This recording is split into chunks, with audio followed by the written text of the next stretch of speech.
I didn't come from much, but everything I had, I poured into her. My daughter, Rachel, was the center of my world from the moment she took her first breath. I was already 42 when I had her, divorced, working double shifts as a hospital admin in Ohio, living paycheck to paycheck. Her father skipped out before her first birthday, but I never let that define our story. I picked up the pieces, stitched them together with grit, and built a life for the two of us. Every packed lunch, every late-night study session, every skipped indulgence, it was all for her. I told myself it would all be worth it when she wore that white coat and called herself doctor. When she finally had the life I could only dream about, I'd be okay sitting in the background, knowing I made it possible. There was this little craftsman house on Maple Street I used to walk by after work. Nothing fancy, but it had a porch swing and lilac bushes. I used to picture myself there, retired, sipping coffee with a blanket around my knees. That dream kept me going during the hardest years. But when Rachel got into Stanford Med, I gave it up without a second thought. I cashed out my pension early. I sold my wedding ring. I started cleaning offices on the weekends just to keep her tuition covered. When I developed pneumonia during her second year, I still went to work because a missed paycheck would have meant a missed semester for her. I told no one, not even her. I never wanted Rachel to feel guilty. I just wanted her to have everything. Back then, she used to be so grateful. In high school, she'd make me birthday cards with her future name scribbled across the front, Dr. Rachel Thompson. She'd write things like, "One day I'll take care of you, Mom." I held on to those words. I memorized them. When she walked across that stage at her med school graduation, I cried so hard my chest hurt. She hugged me after the ceremony and whispered, "We did it." And for one moment, I believed it. I believed all of it had meant something. But time has a way of showing you who someone really is. After she started her residency in Chicago, the distance between us became more than just miles. It started with missed calls, then missed holidays. The excuses piled up. Work was stressful, the hospital was short-staffed, she needed time to decompress. I understood that. I really did. But what hurt was the shift in tone, the subtle disdain when I tried to connect. Like she'd outgrown me. Like I was some relic from a life she no longer wanted to remember. Still, when she said she needed to crash at my place for a couple of weeks between hospital assignments, I cleaned the guest room, stocked her favorite almond milk, and hoped, maybe foolishly, that we could reconnect. That morning, I knew I was coming down with something. My head was pounding, my body ached, and just walking to the kitchen took more energy than it should have. Rachel was already there, scrolling through her phone, coffee in hand, laughing at something a friend had texted. I leaned against the counter and said quietly, "Rach, would you mind making something simple for lunch? I'm really not feeling well today." She didn't even look up. "I can't cook for you." "I'm not your servant," she snapped. For a second, I thought I'd imagined it. Her words hung in the air like fog, heavy and choking. I stared at her, and all I could see was the little girl who used to cry when I left for night shifts, the teenager I stayed up with through college applications, the woman I had bled for. And now she couldn't make a sandwich because it inconvenienced her? My knees felt weak, not from the fever, but from the heartbreak. I smiled, not because I was amused, but because that's what you do when the pain is too sharp to show. "Okay," I said. "Just leave." She looked at me, eyebrows raised, like she was waiting for me to beg or argue. But I didn't. She left 10 minutes later, grabbing her car keys like it was just another errand, without a backward glance. I stood there in the kitchen, the sound of the fridge humming, my hands trembling slightly. I wasn't angry, at least not yet. I was something deeper, something colder. I felt used. And worse than that, invisible. That afternoon, I sat down with the family trust paperwork. I had set it up years ago, a way to ensure Rachel would be financially secure long after I was gone. It was a gift, a legacy. But for the first time, I looked at those documents and felt a knot in my stomach. She didn't see me as family anymore, just a stepping stone. And I wasn't sure someone who saw me that way deserved another cent. I didn't tear anything up. Not yet. But something inside me shifted that day. A quiet, irreversible shift. For the first time in 40 years, I let myself think a thought I had buried deep. Maybe choosing her over myself, over and over again, had been the wrong call. The silence that followed wasn't loud. It was worse than that. It was casual, easy. Rachel didn't call, didn't text. No apology. Not even a half-hearted check-in to see if I was feeling better. And me? I didn't chase. I made myself toast the next morning, coughed my way through folding laundry, and forced down acetaminophen like it was candy. I kept expecting the guilt to come, the kind that used to rise up whenever we fought, that maternal reflex to smooth things over even when I was the one bleeding. But it didn't. What came instead was something quieter, a kind of mental inventory. I started thinking through every small moment that had once felt normal but now shimmered with arrogance in hindsight. Like the way Rachel rolled her eyes when I asked her to put her dishes in the sink, or how she never said thank you for the groceries I bought to stock the fridge she plowed through. They weren't just slips in manners. They were little cracks in the foundation, cracks I had ignored for years because I was too busy holding up the walls. I remember this one Sunday last year when she was visiting for the holidays. Only for a day, mind you. And I asked her if she'd help me hang the wreath on the front door. She looked at me like I'd asked her to scale Mount Everest. "I'm exhausted, Mom," she groaned. "Can't you just hire someone?" I let it slide, made some excuse to myself about hospital hours and sleep deprivation. But I didn't forget. I never forgot. I stored it the way mothers do, filed under minor hurt, never intending to bring it up, but always ready to reference when the deeper wounds came. That Sunday came rushing back to me now, clearer than ever. And it wasn't just one Sunday. It was a pattern, a steady peeling away of empathy, a slow transformation from the daughter I raised into someone I didn't fully recognize. After Rachel left that day, I called my sister, Diane. She lived 2 hours away, out in Dayton, and though we weren't especially close, we kept in touch enough for me to know she wouldn't give me some patronizing pep talk. I needed honesty. Diane listened as I told her what happened, her voice tight with disbelief. "She said that to you? After everything?" I nodded, even though she couldn't see me. Then she went quiet for a long beat before saying, "You know, I've seen it. The way she talks to you. It always rubbed me the wrong way, but I figured you knew what you were doing. You protected her so much. You made her forget you were human too." That hit me harder than Rachel's words had. Diane wasn't cruel, but she didn't sugarcoat. And she was right. I had raised Rachel to believe I would always be there, no matter what. I taught her that my sacrifices were permanent, unwavering, invisible.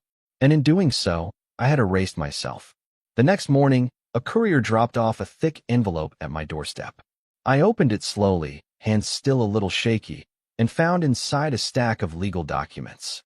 Rachel needed my signature to access the family trust. I stared at the words. Beneficiary authorization, release of disbursement, and parental consent, and felt something twist in my chest. She didn't call, didn't show up, just mailed it like I was some office clerk waiting to stamp approval. That was the moment everything snapped into focus. This wasn't just neglect. This was entitlement, clean and calculated. She assumed I'd sign it without hesitation. That even after the way she spoke to me, I'd still roll over like I always had. I looked at the line where my name was meant to go and thought, what if I don't? I didn't sign. I didn't even touch a pen. I placed the envelope on the hall table and stared at it every time I walked past. Part of me waited for her to follow up, maybe text, maybe show up in person and offer some sort of explanation. But the days passed and nothing came. It was just silence. And in that silence, I found a strange sense of power, not revenge, not pettiness, but clarity. For the first time in a very long time, I wasn't operating from guilt. I wasn't worried about being the good mother. I was just a person who had been disrespected, finally drawing a line in the sand. 3 days later, Rachel called. Not to ask how I was feeling, not to apologize, just a curt voicemail. "Hey, I sent over the trust paperwork. I need it signed ASAP so I can move forward with some investment stuff. Let me know when it's done." I listened to it twice, just to be sure I heard it right. No, "Hope you're better." No softness. No sense that we had just had the kind of argument that should shake any parent-child relationship to its core. It was business. Cold, transactional. Like I was the banker, and she was cashing in. I didn't call her back. Instead, I replayed the message while I sipped lukewarm tea and stared out the window at the fading maple leaves. By the end of that week, I knew. I knew I couldn't give her what she wanted, not without completely betraying myself. This wasn't about money. It was about respect, about boundaries, about finally honoring the version of myself I had silenced for decades. I hadn't chosen myself in 40 years, and once I did, I didn't want to stop. The following week unraveled like a slow, deliberate goodbye. No calls, no texts, not even a message to ask if I had received the paperwork. It was as though Rachel had hit a switch and turned me off, shut me down like a faulty app she no longer needed. And yet, the silence wasn't empty. It throbbed. Every quiet hour became an echo of all the years I had spent speaking life into her. Her first words, her bedtime stories, the nights I rubbed her back while she cried over school bullies or heartbreaks. Those memories came roaring back with cruel irony. I gave that child my voice for 29 years, and now she wouldn't spare me a sentence. I wandered the house like it was a stranger's, brushing my fingers along old picture frames and wondering if I had mistaken love for duty all these years. Or worse, if she had mistaken my sacrifice for weakness. I kept the paperwork on the hallway table under a ceramic bowl, untouched. Sometimes I'd stand over it, arms folded, and stare like I was waiting for the paper to speak. There were moments, I'll admit, when I almost signed. Not out of guilt, at least not entirely, but because it was easier. Easier to give in. Easier to pretend things hadn't changed. I even picked up a pen one afternoon, turned it over in my hand, and imagined her face if I said no. Shock, probably. Maybe anger. But would she even feel betrayal? Or would she just see it as inconvenient? One more thing her mother failed to do on demand? The thought was chilling. I put the pen down and walked away. That simple act felt like lifting a boulder. 3 days later, I met my neighbor Marlene on the porch. She was watering her petunias and spotted me sitting on the step with my arms wrapped tight across my chest. "You okay?" she asked, peering over her glasses. I hesitated, then nodded, too tired to fake a smile. She came over, sat down beside me, and handed me the extra bottle of water she always carried in her garden tote. "You look like someone who's been holding their breath too long," she said, not unkindly. I laughed, short and bitter. "You have no idea." I didn't tell her everything, just enough for her to raise her eyebrows and whistle under her breath. "My daughter did something similar when she got married," she said. "Started acting like I was dead weight. You raise them to soar, and sometimes they fly right past you." That struck a chord. It felt like the kind of truth you didn't find in parenting books. It wasn't malicious, it was just real. That evening, I took out a box of Rachel's childhood things from the attic. I hadn't looked inside it in years. There were crayon drawings, spelling bee ribbons, a stuffed dog with a missing ear. I ran my fingers across a papier-mâché volcano she made in 5th grade and remembered how she cried when it collapsed on the school table. I'd stayed up that night, remaking it for her while she slept. She never knew, and maybe that was the problem. She never knew the weight of what I carried, so she could walk light. I had shielded her from every storm, absorbed every impact. And somewhere along the way, she had stopped seeing me as a person entirely. When Diane called again that weekend, I told her everything. The silence, the trust paperwork, the voicemail. She didn't even hesitate. "Then don't sign it," she said plainly. "You don't owe her that. Not after what she said. Not after how she's treating you now." Her conviction startled me. I was so used to being the one who yielded, who compromised. But what if she hates me for it? I asked. Diane snorted. "Honey, if she's gonna hate you for saying no, she didn't love you for the right reasons in the first place." I didn't respond right away, but those words echoed louder than any sermon I'd heard in church. And they didn't fade when I hung up. That night, I stood in the bathroom staring at my reflection under the soft yellow light. My hair had thinned. My eyes looked heavier than I remembered. I didn't look like a villain. I looked like someone who'd given too much for too long. And still, a whisper of doubt crept in. Was I being too hard? Was this about a meal, or something bigger? The answer hit me before I could finish the thought. It was never about the meal. It was about the line that got crossed when she dismissed my humanity, when she looked at me and didn't see her mother. The woman who built her future out of borrowed time and empty bank accounts, but someone unworthy of basic decency. I didn't sleep that night. I lay in bed listening to the wind rattle the windows and thought about how many times I had told Rachel yes when I should have said no. About the day she wanted a car in college, and I drained my savings for a used Honda. About the time she begged me not to sell the trust stock to pay off my medical bills because it might hurt her long-term investments. And I agreed. All of it came flooding back like a dam had cracked open. I had conditioned her to believe that love meant giving without limits. And now, I was the one paying the price for teaching that lesson too well. By morning, my mind was made up. The trust would remain untouched. Not until she showed me respect. Not until she remembered who I was and what I had done. I wasn't punishing her. I was preserving myself. And if that meant enduring her silence for a little while longer, so be it. It was a Wednesday morning when I finally heard from her again. Not through another voicemail or impersonal envelope, but a knock at my door. The sound startled me. It wasn't the timid, hesitant kind of knock that suggested remorse or uncertainty. It was firm, measured, almost entitled. I stood at the kitchen sink, still in my robe, watching the light filter through the curtains, and I didn't move for a few seconds. My heart had already sunk before my feet took me to the door.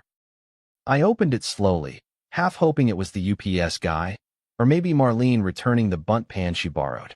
But there she was, Rachel, standing in her pressed slacks and a fitted navy blouse, phone in hand, eyes scanning me like I was a ledger she needed to balance. "Hi," she said, tone clipped. No warmth. No smile.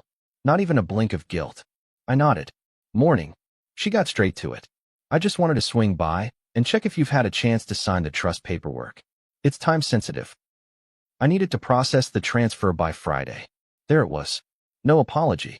No acknowledgement of what happened. Just business. Like nothing ever shattered between us. I stared at her, feeling the distance between us like a canyon carved out by years of one-sided giving. I almost didn't recognize the woman standing in front of me. Her posture screamed confidence, efficiency, control.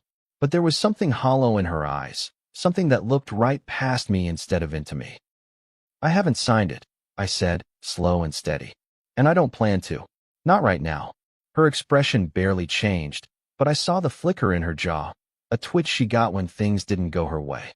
"Why?" she asked, as if I were inconveniencing her with a late Amazon return, not a lifelong bond hanging by a thread. I folded my arms. "Because you disrespected me, and you haven't shown me any reason to believe you even care about that." She scoffed, actually scoffed. "Is this about the food thing?" "Mom," I was exhausted.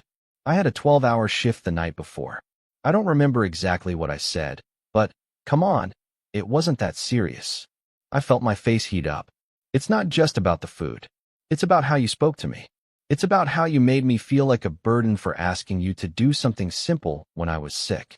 I've given you everything, Rachel. Everything I had. And I've never asked for much in return. But now, when I needed a little compassion, you made it clear I was nothing more than a nuisance to you." She shifted her weight, arms crossing, lips pursed. "I didn't mean to hurt your feelings. But this isn't the time for guilt trips. I need that money to get some investments rolling, and I've already spoken to the trust advisor." I laughed, not from humor, but disbelief. "You think this is a guilt trip? Rachel, this is a wake-up call. I raised you with everything I had. I went without so you could have the best. And now you stand here acting like I'm holding your life hostage because I won't sign a paper? You don't get to talk to me like that, and then expect the same loyalty you've never once returned." Her jaw clenched. "So what? You're just going to block me from my own trust fund out of spite?" My voice dropped to a calm, dangerous stillness. "No, I'm doing it out of self-respect." For the first time, she flinched. She hadn't expected that. Rachel always saw me as someone who bent, who broke herself into pieces to accommodate her needs. But that version of me was gone. Or maybe it had finally grown tired enough to stop showing up. "Unbelievable," she muttered. "You're acting like some victim." I stepped forward, not aggressive, just firm. "No, I'm acting like a mother who's finally realized that enabling her daughter isn't the same as loving her. And if you can't show basic decency, then you don't get access to what I worked decades to build." Her mouth opened, ready to argue, but nothing came out. She looked stunned. I could see the wall she kept between us. Her wall of superiority, control, detachment, start to crack. She turned without a word and walked down the steps, heels clicking against the pavement, her head high, but her pace just slightly too fast to mask the sting. I closed the door and leaned against it, my legs trembling from the adrenaline. I had done it. I had stood up to my own child, looked her in the eye, and said no. Not out of cruelty, not out of revenge, but because I had to protect the last shred of myself that hadn't already been drained in the name of motherhood. That evening, the house felt different. Still quiet, but not in the same oppressive way. It felt like a place where I could breathe again. I made myself a simple dinner, sat by the window, and watched the sun dip below the horizon. I thought about all the times I had chosen Rachel over myself, how I'd ignored my own instincts, silenced my own needs, for the sake of keeping peace. And now, for the first time, I was choosing differently. I didn't know what would come next. Maybe she'd apologize. Maybe she'd double down and cut me off. But I knew one thing with absolute certainty. I had drawn a line, and I wasn't going back. It didn't take long before the fallout began to ripple beyond just the walls of my house. A few days after Rachel stormed off, I noticed the shift, not from her directly, of course. She maintained her silence like it was armor. But the shift came through the whispers, the passive-aggressive texts, the unexpected coldness from people who used to greet me warmly. My niece Kara sent a message out of the blue. "Hey Aunt Linda, just checking in. Heard there's some tension with Rachel. I hope everything's okay." It was polite on the surface, but I knew that tone, the kind that wasn't really checking in, just sniffing for gossip. Then came the call from my cousin Ellie. I hadn't spoken to her in over 6 months, but suddenly she was concerned and wanted to hear my side. My side, that told me Rachel had already been telling hers. I found out exactly how much when Marlene from next door came by the following afternoon, sheepishly holding her phone with a screenshot she thought I should see. It was a vague Facebook post from Rachel's page, one of those public-private barbs wrapped in professional detachment. It's always hard when the people who raised you end up being the ones who hold you back. Grateful for therapy and financial advisors today. Some doors have to be closed for your own peace. My stomach dropped. I read it 3 times, blinking hard, the edges of my vision tightening. She didn't name me, but she didn't have to. Everyone who mattered would know who she meant. She was painting me as the villain, a controlling, spiteful mother who refused to let go. And she did it so calmly, so calculatedly, behind the safety of a screen where I couldn't defend myself. The pain wasn't just in what she said. It was in the betrayal of knowing she'd rather curate public sympathy than speak to me like a human being. She had taken the nuclear route, made our private pain a spectacle, and now I was left to carry the fallout in silence. I sat on the porch that evening, scrolling through the post's comments, watching the likes pile up. Her friends, colleagues, and even extended family chimed in. "You're so brave. Proud of you for setting boundaries. Cutting off toxic family is hard, but necessary." Toxic. That word sank its teeth in deep. Is that what I had become to her? Was that the version of me she had built in her mind to justify the way she discarded me? I didn't respond. I didn't post. I didn't text her, or defend myself, or call anyone to argue my side. Instead, I sat with it. I let the hurt settle into my bones. And when it stopped burning, what replaced it was something sharper: resolve. I thought about how often women my age are dismissed as bitter or controlling simply for having expectations. How many of us are expected to be grateful for crumbs of attention, and how easy it is for our children to rewrite history when it no longer flatters them. I wasn't going to beg her to change the narrative.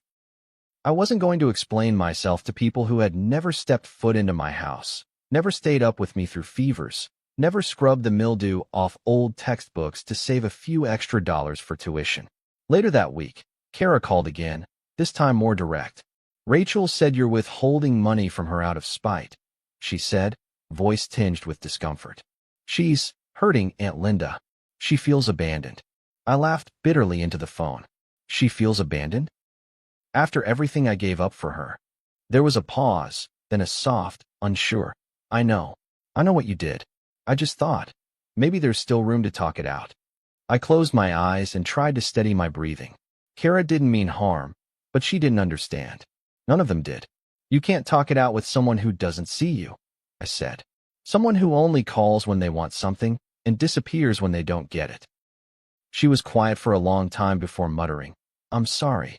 That's not fair to you.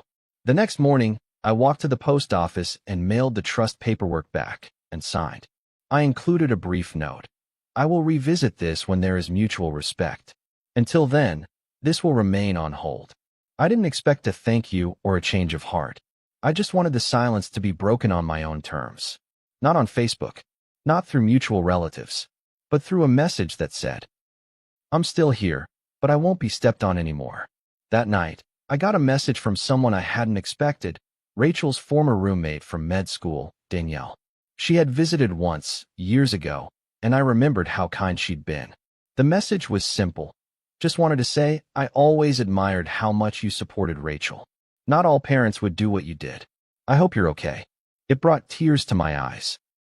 I hadn't cried since the day of the confrontation, but that message cracked something open in me. Not because it fixed anything, but because it was the first time in weeks that someone saw me without an agenda. As the days turned into another quiet week, I noticed something strange. I was breathing easier. I wasn't waking up with that pit in my stomach. I went to the farmer's market on Saturday, ran into a neighbor I hadn't seen in months, and laughed. Actually laughed. For the first time in a while. Rachel's silence stretched on, but instead of suffocating me, it began to feel like space. Space to heal. Space to think. Space to finally understand that love, in its truest form, cannot exist without respect. And I wasn't going to settle for less than that anymore. It's a strange thing, learning how to live without someone who is still alive. For the first time in nearly 3 decades, I no longer woke up wondering what Rachel needed. I didn't check my phone for her texts, didn't rearrange my day on the off chance she might call. The mornings were quiet, just the whir of the coffee pot and the slow creak of the porch swing. There was a different rhythm to everything now. I started walking each morning, not for exercise or out of obligation, but simply to feel the breeze. I sat with neighbors longer, started cooking meals I liked, not the ones I used to make for her. I even pulled out that old scrapbook I'd kept hidden in the closet, the one with pictures from when Rachel still held my hand without shame. I didn't cry when I looked through it. I thought I might. But instead, I felt something steadier than sorrow. I felt acceptance. Some chapters close with a bang, but others just drift into silence, and you learn how to breathe again without the noise. The trust fund remained untouched. Her silence became a new kind of answer, one I no longer felt responsible for decoding. There were no more backdoor calls from cousins, no more cryptic messages from family friends. The storm had passed, or at least moved far enough offshore that I could see the sun again. People talk about grief like it only happens when someone dies. But I learned that grief can bloom inside you when love changes shape, when a relationship you swore would always anchor you becomes the very thing that pulls you under. I had grieved Rachel in pieces for years, her absence at holidays, her clipped phone calls, her fading empathy. But now, finally, I was grieving the idea of her, the daughter I thought I raised, the woman I believed would one day come back and sit beside me not out of duty, but because she wanted to. I didn't hate her. Let me be clear about that. Hate takes energy, and I had none left to give. What I felt was something closer to distance, a vast, ocean-like gap where a bond used to be. I stopped asking myself what I had done wrong. Stopped replaying the confrontation. Stopped hoping for a letter, or an apology, or a tearful phone call that would rewrite the past. Maybe those things will come one day, or maybe they won't. But I finally understood that waiting would only keep me stuck. I had spent too long in that waiting room, hoping, pleading, rationalizing. And now, I had left. I had walked out the door and into a life where I was allowed to matter, too.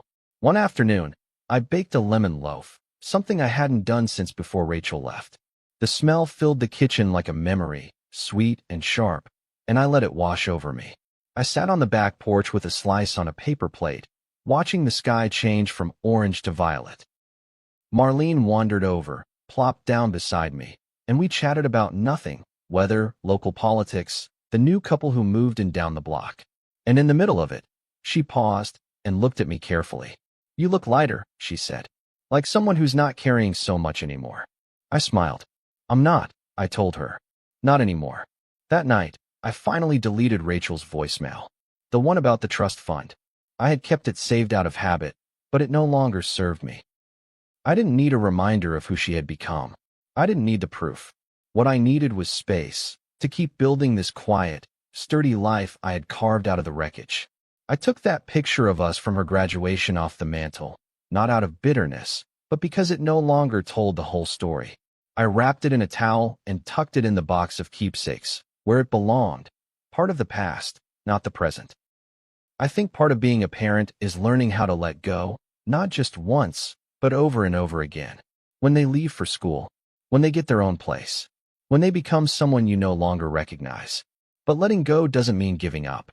It means choosing peace over control, dignity over desperation. I had loved Rachel with everything I had, and I would always hope she found her way. But I wouldn't lose myself hoping for it. As the summer heat softened and the air cooled into the first signs of fall, I realized something simple but profound. I was okay. Maybe not healed, maybe not whole, but okay. I had chosen myself for the first time in decades. I had drawn a line and stood by it. And I would stand by it tomorrow, and the day after that, for however long I needed to. Because love without respect is a lie.